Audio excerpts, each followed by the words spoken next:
Okay, children, today we are starting chemical kinetics.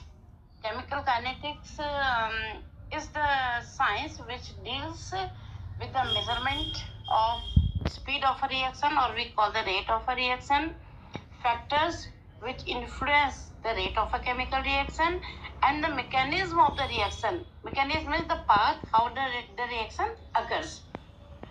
Now you have studied many type of reaction which could be classified as fast, slow and moderate. Fast reaction, as you have come across many reaction you did in the laboratory, like addition of silver nitrate to NaCl, immediately within no time the precipitate is formed. Such reactions are called fast reaction and very difficult to control and to measure their rate. Contrary to this, we have slow reaction which takes too much of time that it is difficult to measure their rate, like the corrosion, like the reaction between hydrogen and oxygen at room temperature. These reactions take years to be completed. And in between the two, we have moderate reaction which occurs with a moderate rate, which could be easily monitored and can be calculated. So when we are talking about chemical kinetics, we are taking such reaction whose rate can be measured conveniently. First of all, what is rate of a reaction?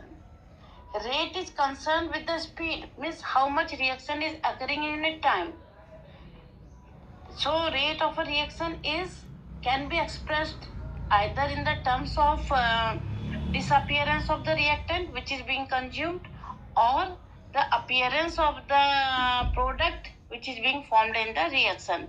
So we can say the rate of a reaction can be expressed in two ways: either the decrease in concentration of the reactant in unit time, or increase in concentration of product in the unit interval of time. So consider a reaction in which the reactant is converting to product or converting to P. At time T1, reactant was R1 and product was P1. After time T2, at time T2, the reactant is reduced to T2 and product is increased to P2. Now we can express the rate in terms of reactant and product both. Let us see how. The rate could be minus delta R upon delta T, where delta R is the change in concentration of reactant from time T2 to T1. So delta R is equal to R2 minus R1 and time is T2 minus T1. Negative sign here indicates the decrease in concentration, because the concentration of reactant is decreasing. That is why there is a negative sign before the rate, delta R upon delta T. And the rate of the same reaction can also be expressed in terms of change in concentration of product, delta P upon delta T, but delta P is P2 minus P1 and delta T again T2 minus T1. The negative, now we know in the first case, R2 minus R1 will, because the rate can never be negative, rate is always positive. So why this negative sign is there? Negative sign is showing the decrease. It will come as positive when we will write the expression.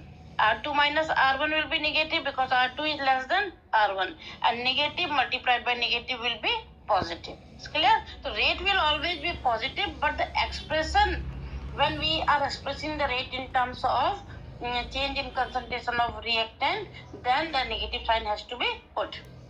Now, what are the units of rate of reaction? Because rate is equal to delta R upon delta T. R is measured in moles per liter. Time is measured in second. Hence, the unit of rate of reaction comes to be moles per liter per second. If the reactant and the product are gases, the rate is measured in terms of the decrease and increase in the pressure or the partial pressure of each component. Hence, the rate will become delta P upon delta T, because the unit of pressure is atmosphere and T is second. So the unit of rate in that case, it will be atmosphere per second. I think it's clear to you. Once again you revise it, then we will proceed to the next topic.